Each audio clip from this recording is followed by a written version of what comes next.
Jenna Rainville. Jenna, good morning, and Lisa Kisch. Nice to have you here as well. Yeah, say hello, Lisa. Good morning. Thanks for having us, Eric. Good, a pleasure. Yeah, we've been doing this for a couple of months now, broadcasting from Koobie. Just thought it would be nice to get out into the community, and even as we're here, draw some attention to the fact that this is a non-profit organization, and they take their profits and they try to distribute it to the youth of the area. So one generation helping, actually the first generation helping the third, I guess it would be, third helping the first generation. Lisa, you had said that this is the sexual assault response team is the first in this county. Is that correct? There have been attempts at, we've had sexual assaults, unfortunately, yes. forever. And it was drawn to our attention at Oakwood Haven one morning. Anyway, we had a call that there was a sexual assault, and they wanted to know who was the SANE nurse. Well, at that point, we didn't have a SANE nurse, and that was back in 2017. And so we got to talking amongst ourselves, and we don't have a program. At that time, we didn't have a program for our sexual assault survivors. We always say survivors now, not victims. They were not victims. Mm-hmm. And so several different entities got together, and it took almost 18 months, not quite.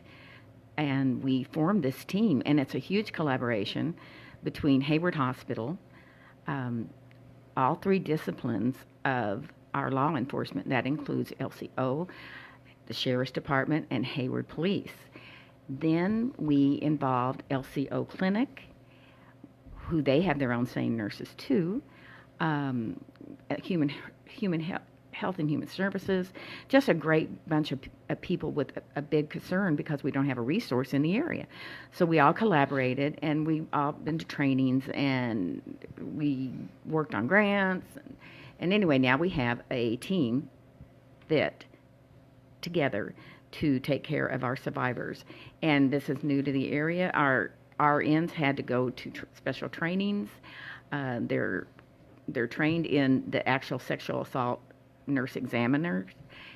Our law enforcement is on board with us. We have had all three of the disciplines bring in our survivors, and we're having a tremendous response from them. Everybody's cooperating together. We are all focused on our survivors. So I'm just thrilled that it's happening, and it was a long time coming, and it's such a worthy resource, a very needed resource in Hayward. Mm-hmm. Jenna, you are a registered nurse. Tell us, Lisa just said those involved like yourself had training, some training. Can you describe that? Yep. At LCO Health Center, we have 2 RNs that are certified to do SANE exams.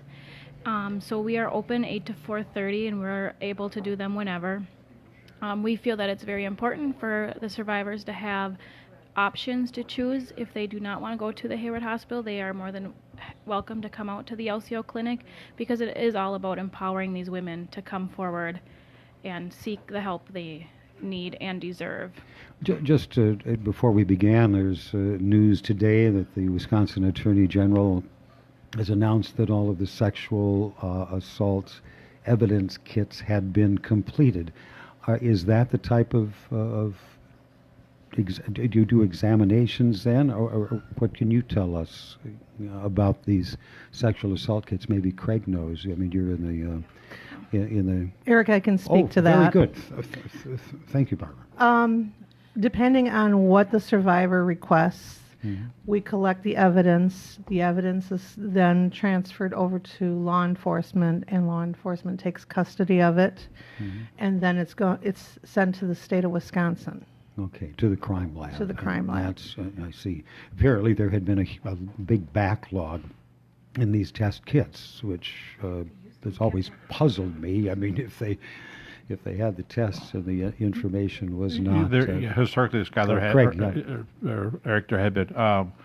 I think the problem was in the past that if the survivor did not want to pursue any criminal charges or anything, the kit just kind of sat on a shelf. It wasn't sent in. But the state then requested about a year and a half-ish, 2 years ago, that any kits that were collected, no matter when they were collected, if we still had, or law enforcement still had them, send them in. Because there's potentially DNA in there, in the kits when it's collected. So I think that was the push behind that, to let's get that DNA, even if the case is old and it hasn't been charged and won't be charged. At least there's some DNA for potential use maybe in the future. I see.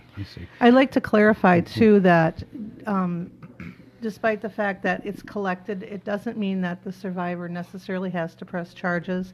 That is totally an individual choice. I see. Well, I'm glad you clarified that. Jenna, yes, please. And the biggest thing about coming in and getting examined for the sexual assault is about your safety, to make sure that you're okay. That's the biggest thing. Prosecution is great too, but the biggest thing is making sure these women are okay and they're not hurt in any way. Craig, I should say that Craig Fawcett, you're representing the law enforcement participation in this response team. Clearly, that's part of the nexus of the whole deal, isn't it? You have sexual assault, a violation of in most cases, a woman's body. The legal implications are huge in some cases, aren't they? Oh, absolutely. There are several in Wisconsin statute, Wisconsin law. There are several categories, I'll call them, of sexual assault. By definition, there are basically 4 degrees, they're called, of sexual assault. The highest, the highest punishment, I guess, is a felony, and it's punishable depending on the classification of the felony. Prison time, and there can go all the way down to 4th degree sexual assault, which is the lesser of the scale. I don't want to say it's less serious, because they're all serious, obviously, but as far as the potential punishments and stuff, the classification of the crime, felony or misdemeanor, it starts at the top and it works its way down. It's huge. I've been doing my job for about 35 years total, and I would like to think we've historically done a good job in Sawyer County of investigating and or trying to prosecute sexual assault cases. Do teams and do groups of people like the SART team help tremendously? Absolutely do. We've learned a lot in law enforcement over the years of what to do and what not to do when it comes to survivors in these cases, and it's great to have the tools and the resources. The other folks involved in this team. The ultimate goal is to help the survivor. And like Barb mentioned, in my world, I want people prosecuted, but that's not always a possibility. I understand that. We have to. The worst thing in the world and I'll use the word victim once. The worst thing that any of us can do is re-victimize a victim of any crime, but especially sexual assault, because sexual assault, in my mind, is the most intrusive, the most horrible thing you can do to someone.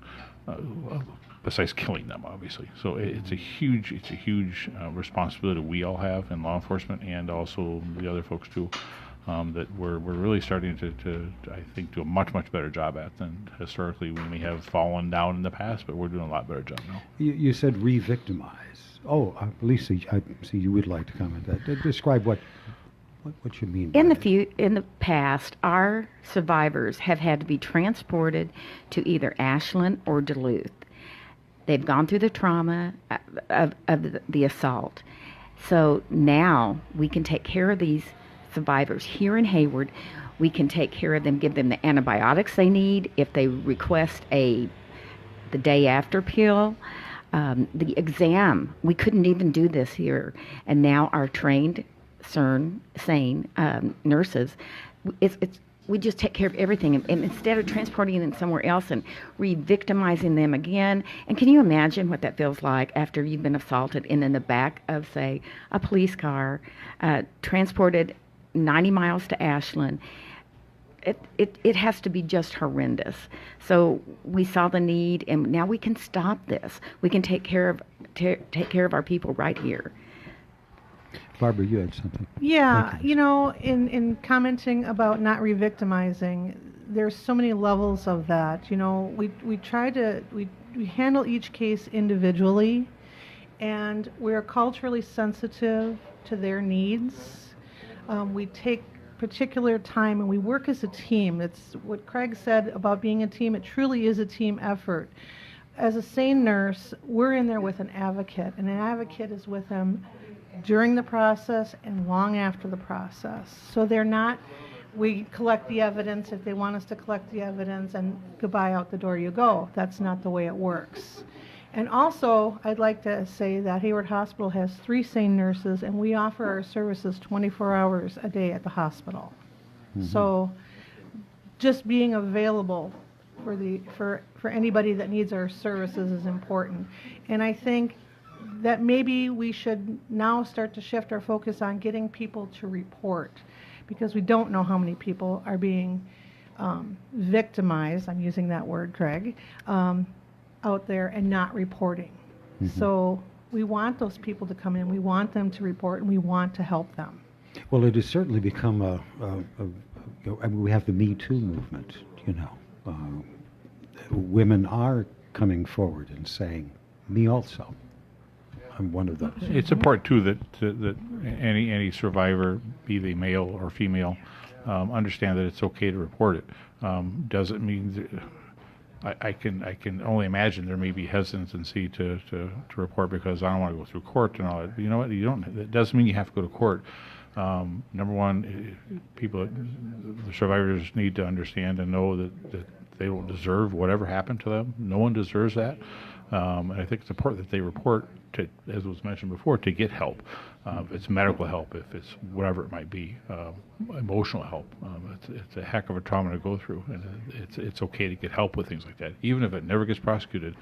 That's part of the piece of the puzzle in the whole thing is prosecution. But it's the most important thing is for survivors to get help if they need help, and we'll try to be there for them. So we encourage people to report. Absolutely, doesn't mean it has to go to court. You have to go testify in court. Doesn't mean any of that. Ideally, that's in my world. Again, I'd like to see that. But if that doesn't happen, I understand that. Our goal is to help the survivors as much as we possibly can. Well, and as you say, and as we seem to know, I mean, it is difficult to come forward and say, I've been so personally so violated, and I have to share that with anybody. But again, going to court would make it difficult. But as you say, Craig, it doesn't have to go that far. However, from your perspective in law enforcement, yes, and I'm sure the rest of us probably feel the same way. Jenna, you were going to speak to something, I think. Yeah, I just want to say through the LCO community, we have huge mental health support. It is out there, you know, for people to use. And also that men are victimized too, almost just as much as women, and they're not forgotten. You know, they can still come in for exams. There's still those services for them as well. How common? How many cases, Craig, maybe you can speak to it, or whomever, Lisa? Since going public June 1st, we've had 8 cases presented at the hospital. So that is huge. Let's see, 5 years ago, we had 79 sexual assaults that were reported. That is not even, we haven't even tapped the people that haven't come in and talked or haven't come in and said, I've been sexually assaulted. This is just the beginning. This is why this program is very important. We want to get the word out that we do have a program, that we have a complete, comprehensive, caring, compassionate program, that we will hold your hand, we will help you. We want you to come forward. There's help here, and we're just waiting to hear what we can do to help with the community. Lisa, you spoke some, and I think that we all have said something to the effect, what was it like before? As you said, you know, previously, if somebody was sexually assaulted, off you'd probably have to go to Ashland, and now it can take place here. And the change is? The change is phenomenal. I just can't imagine what it feels like for a survivor, to ride in the back of a police car. And then as advocates, we would have went with them, but we were behind them. We couldn't ride in the car. Now they give us a call at 2 in the morning, 8 o'clock, 10 in the evening, and they'll call the shelter, and an advocate will meet them at the hospital. Law enforcement has already been there. We ask what size clothing our survivor probably wears. And then we were there through the whole time. And there have been times when one of our survivors does not want us there, but we will stay there until they walk out to their car. So what we want to get across, and I see all of the people, all the members of the SART team, we want to basically hold their hand and help them. We'll get them the best care we can if they need other resources for mental health. If they, we have doctors on call at the hospital. Some of these, we haven't had it happen, but there's doctors ready for any extensive injuries. We are just ready to help our survivors. Mm-hmm. And perhaps refuge, a place to go. Is that right? Exactly, Yeah. yes. In the past, when we've had to send our survivors out, it depended on where they could go if there was a SANE nurse available, because there wasn't always a SANE nurse available 24/7 in Duluth or in Ashland. So there was could be even a longer delay. Now the only delay there is however long it takes the SANE nurse to get to the facility. Mm-hmm. Mm-hmm. And the process starts. Mm. And we're there with them for as long as it takes. Whether it's 4 hours or 8 hours, whatever they need, we're there for them. Because this is all about them. Oh. Again, guests today are members of the Sexual Assault Response Team, Lisa Kisch, Jenna Rainville, Barbara Lueloff, and Craig Faulstica of the Sawyer County Sheriff's Department. It's always good to meet officers in situations like this instead of through your driver's side window. I agree. And so representatives from each of, all of the law enforcement, and you're representing, of course, the Sawyer County, Lac-Courte, and the Hayward Police Department. And Jenna, you're with the Lac-Courte Health Center here. And Lisa, again, tell us about you are with the group home, is that right? I'm with the women's shelter. The women's shelter, forgive me. Our Yes. shelter is a dual functioning shelter. We take in domestic violence and sexual assault. And we have had women come back to the shelter to sleep, to just recharge their batteries. Mm-hmm. We give them a safe place. We feed them. We have a bed for them. They can stay up to 30 days if needed, but we are a refuge for them. Yeah, yeah.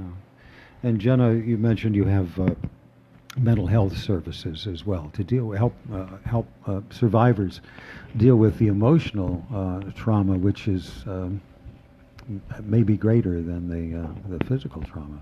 Mm-hmm. Yes, through the LCO Health Center, we do have a huge department dedicated to mental health and AODA services also as well. Yeah, yeah. Craig, law enforcement, having to deal with this, and then people, sexual predators, if you will, those who have been convicted, get on lists. That's correct. Yeah, there's a nationwide sexual offender registry. Wisconsin obviously participates in that. Anybody can, I apologize, the name of the website escapes me right now, but you can do a Google search or an internet search for Sex Offender Registry. Every state has it. There's a nationwide one. Depending on the type of conviction for sexual assault, there are different requirements for the offender to report and different things. If they're put on probation or parole, there's more. Can be other additional requirements and restrictions. But if you're a lifetime offender, you have to report for the rest of your life. Again, depending on the status of that, there can be more requirements than there is others. They are required to notify law enforcement if they move, as an example, from one location to another, things like that. Mm-hmm. It's public record. Anybody can query that website and enter a name, and I think there are some non-government websites where you can even query it, and sexual offenders, convicted sexual offenders or predators in my area, whatever that might be. I encourage people to do that. People make mistakes in their lives, and hopefully they learn from their mistakes and they pay their price and they move forward. But having said that, I'm okay with we can't harass people, but I'm okay with the public being aware of people who are convicted sex offenders. I think that's a good thing that they're aware of them, just to be aware of them. Yeah, that presumes, of course, a conviction. Absolutely, yes. As we all know, everyone is innocent until proven guilty or unless proven guilty, obviously. Yeah. But the sexual offender registry is a good thing. Again, how is the sexual assault response team assembled? I mean, I can, representatives of police. That makes sense, and of course, you've got the Lisa Advocates. Advocates like Advocates, yourself? we come right as soon as we get the phone call. So you have an advocate there, you have a law enforcement there, you have a SANE nurse there, you have doctors on call. We have so many resources. If someone would want to minister, clergy, we'll get hold of them. If they would want spiritual guidance, we can get hold of Jerry Smith. We're just there. We're actually there. We want to do whatever is needed.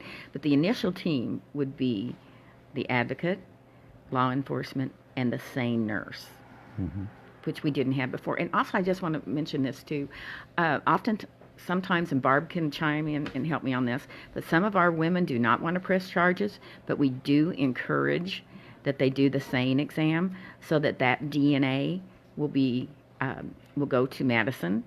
And if this man or woman is a repeat sex offender, then we have a track record. And we always encourage women that we don't know that this person has not assaulted someone before, but with this DNA, we can track this. So that's a very important part of the exam, which before the team, we didn't have it. There are people who come in who are survivors who do not want to press charges. They know the person and they don't want to get him in trouble. They feel it was a mistake, but we still encourage them to report. That being said, it is more about taking care of their well-being, and that is the first priority on this, like Jenna said. We're there to take care of them. As a SANE nurse, we collect the evidence, we take the report, and basically we do what the survivor wants us to do, whether it's hand over the evidence or collect the evidence or just be there for support and make sure that they're well. Craig, in many cases of assault or violence in the in this country, probably elsewhere, it is often somebody you know. So I imagine, is it so that in the case of sexual assault that it may be even more the case because it requires perhaps some proximity to the... Sure. I don't think any of us have a concrete answer to that, simply because there are a lot of sexual assaults that are never reported. So it's difficult to get a grasp on numbers.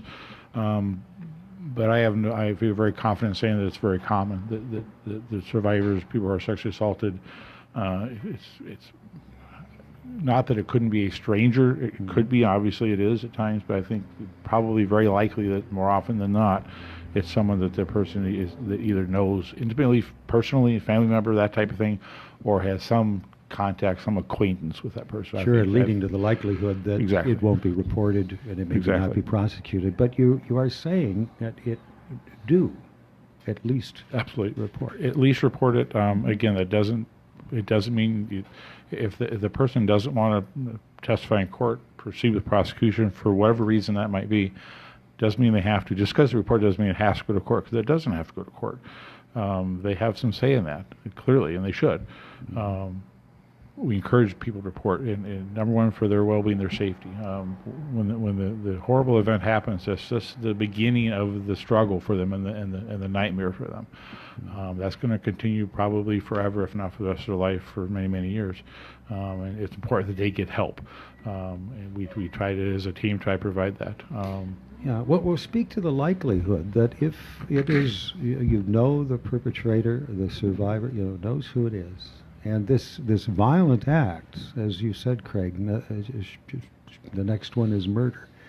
The next worst violation of a human being is to actually take a life. And now you've reported it to somebody.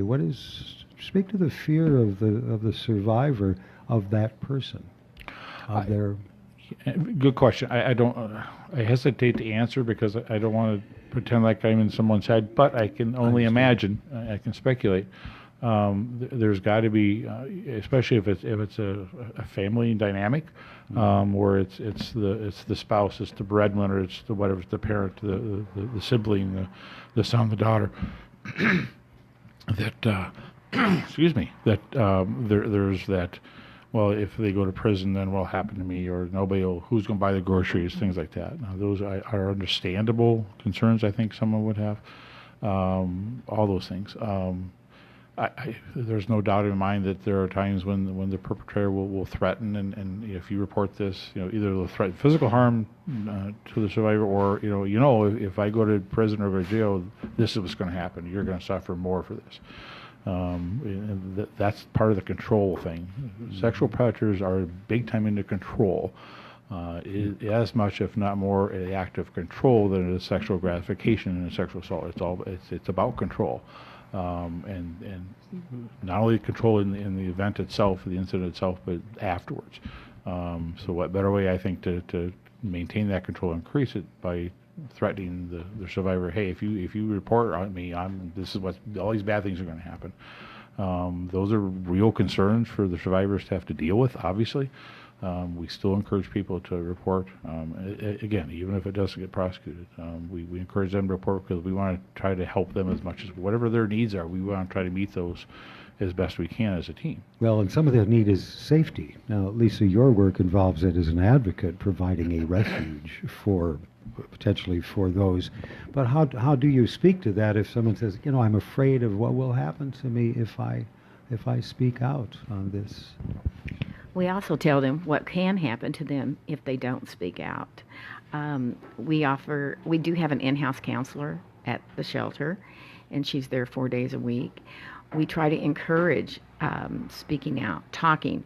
We're in the midst of starting support groups for our survivors, which I think is very important, so they can get together and discuss the feelings that they've experienced, their fears of what's coming up, how this is impacting their home life, how this is impacting their children, how this is impacting the safety that we all like to think, because it's been invaded. So we have a really great security system now at the shelter, and women can come out there, and the gate is electronical. If they want to stay there. But more than that, we offer resources in the community to talk to the law enforcement. They can come by and patrol. Talk to a counselor. We really encourage counseling because their whole world has been tipped upside down, and what used to be a normal routine is now totally abnormal. Where you have safety in your home, now you're watching your windows, paying attention to cars that drive by. Any sense of security that you had before has been violated. Does that answer, Eric? I speaks to it, of course. Yes. Yeah. I think the key is the best way to put that. I think is whatever their normal was before this happened is never going to be the same. So I think it's important for us to support them and try to find whatever their new normal is, whatever that is. Mm-hmm. I think that's huge. Help them find that new normal. Yeah, well, I think about, oftentimes we'll hear about some case somewhere in the nation where finally the perpetrator of the crime, justice is served, and how the families react to that. How grateful they are that even though they may have lost a family member, it provides some resolution that justice has been done.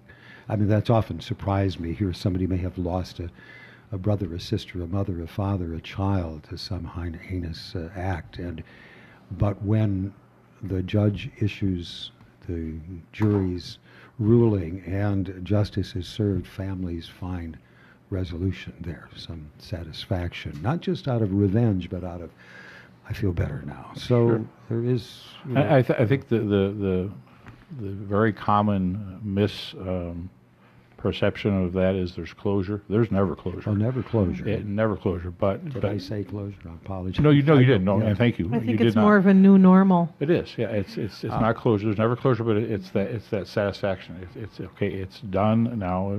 It's that phase of it is over. So now we can move forward with our life. From this. Yep. And so too for a victim of a survivor of sexual assault. Exactly. That's why we don't call them a victim, we call them a survivor. Yeah. I know oftentimes I'll hear someone say something, somebody's life has been ruined, and I think, oh, that's too strong a statement. I would always like to believe that there is something yet, that healing is possible. Go ahead, Lisa. Eric, we also offer safety planning with our survivors so that we sit down and talk to them about what we have in place, what do you have in place, what are your plans, what can we help you with, not just because this has happened, but where do we move forward, how do we help you adjust. That's part of what we do too as advocates. Yeah. And that is part of our sexual assault response team. Yeah. I think adding to that too, sometimes the survivor doesn't want other family members or other people to know about it.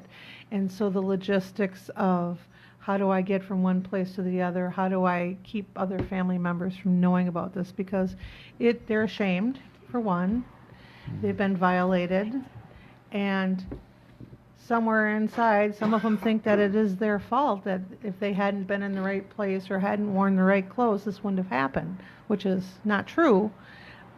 But when you're in that time frame, you think that way. And so the advocates are very good at helping to bridge that gap of, okay, you don't want this person to know about this. What can we do to help you so that they don't know about it? Mm-hmm. We want them to come forward. And let's speaking about, well, Lisa, unless you wanted to speak to coming forward, what's the first step? Call whom, call where? A lot of times they'll call the shelter, or they'll call the hospital, or sometimes they call the police. So it's an individual preference. But I also, while I have the mic, I want to say that confidentiality is key. As healthcare professionals, HIPAA is huge with us. As advocates, confidentiality is, what else do we have to build trust if they can't trust us and know that what has happened with us will stay within our walls, within this room, within our shelter. So confidentiality is so huge for our survivors, that they know that also goes back to building trust.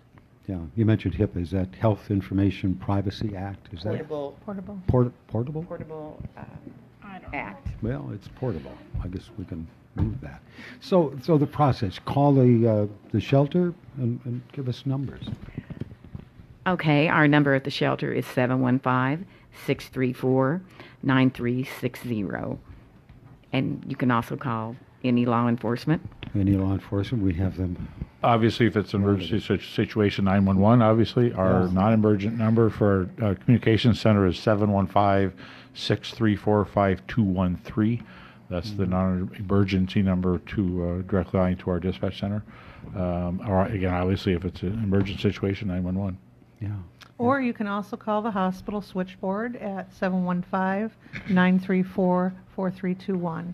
And go ahead, Jenna. Yes, and please. at the LCO Health Center, you can call and ask for one of the community health nurses, and they always have our cell phone numbers. So the main clinic number is 715-638-5100, and just ask for a community health nurse. We're always there. And when identifying themselves, I have been the victim of a sexual assault, and you want to deal with the sexual assault response team. I mean, and you don't even have to say that. If you just want to call and say, I'm so-and-so, please have, so-and-so give me a call back. I mean, you don't have to say anything. What happened. That's no one else's business but your own. You don't have to present like that. Oh, very good. If that makes sense. No, it does. Very good. Yeah. This is interesting. It's an interesting topic, but unfortunately we need to discuss. It's real. Yeah. So real. Yeah.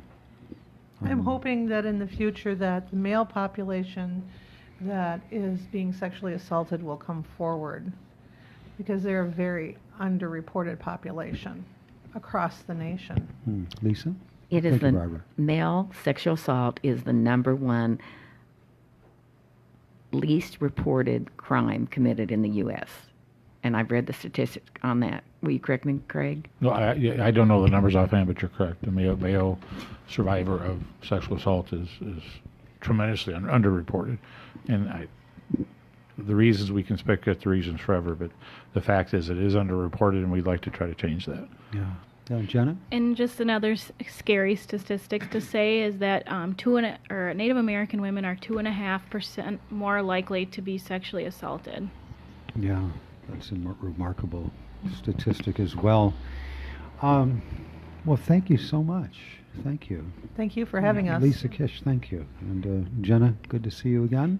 and not far away from WOJB studio, just like less than a stone's throw. And Craig, nice to see you as well. Thank you. Yeah, and Barbara. Lueloff.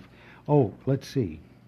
Oh, by the way, we just want to let our listeners know that we will be posting the phone numbers that you gave us on our Facebook page, and I think we've also added a link to Sex Offender Registry in our area as well. Lisa? Wonderful. And I will be giving your engineer the hotline number, the 1-800 number, before I leave today. Okay, very good, very good. A great conversation. Thank you so much for your work on this. It surely takes dedication and to put yourselves in a difficult place. I mean, one of the things I admire about the police and anybody dealing with these issues is that, this is where the tough stuff happens in life. Tough things at that nexus of morality, amorality, immorality, the law, and the need to help people have been hurt. One other nice thing about the team is those of us who are involved in, as you mentioned, those difficult instances, we have to take care of ourselves too. So it's nice to have this kind of a group together where we can kind of vent and talk about what's bugging us or what's not bugging us, like that, because that's very, very important to us. Yeah, sure. You're not out there all alone. Jenny, you had another thought? Yep, kind of just a side note is don't ever worry about the money. Like, I can't afford this. These are all totally reimbursable through the Department of Justice. So we don't even have to submit it to your insurance or anything like that. Don't ever worry about, I can't pay for that. But there might be some cost involved. There isn't any. No. Yeah. There's a program called the SAFE program, and we now have the forms, and we will be, when the assault happens, we will be giving them to our survivors. So there should be no cost. So let us know. This is where the advocate comes in when there is a cost. Let us know, and we'll work on getting so that we don't want our survivors to be re-victimized once again. Okay. Well, again, Barbara Lueloff and Craig Faulstica and Jenna Rainville and Lisa Tisch, thank you. Thank you so much. Thank you, Eric. This is great.